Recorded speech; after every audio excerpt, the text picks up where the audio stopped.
Empolondro ny faharetan'ny fivoriana ara-potoana eny Tsimbazaza eny anisany andrasana fatratra ao anatin'izay fivoriana izay ny fanoloran'ny gouvernemanta ny politika kapen'ny fanjakana ankehitriny ary fanontaniana no mipetraka aiza ho aiza amin'ny fandrafetana azy ity. Efa andalana ny famolavolana io politika io araka nambaran'ny Prime Ministre sy ny teo anivo ny fiadidiana ny Repoblika.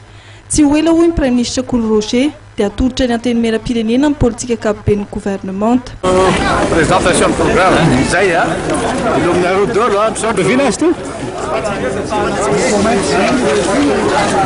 Ny Prime Ministre sy ny filoham-pirenena no mandrafitra ny politika akapoben'ny gouvernemanta ary raha nambaran'ny teo anivo fiadidiana ny Repoblika dia ho hita taratra ao anatin'io politika akapoben'ny gouvernemanta io ny fampanantenana nataon'ny filoham-pirenena tamin'ny fampelezan-kevitra. Zavatra ho hita ao raha ny fahalalana azy fa zavatra fampirenen'ny filoha nandritra ny fampelezan-kevitra reny ny fapoatina ny programme no fampipetraka hitantsika eny an-dalandreny fa io zany le ohatrany hoe voatenin'ny lalam-panorenana dia ho atolotra amin'ny fomba ofisialy zany ahafantaran'ny antenimieram-pirenena sy ny vahoaka.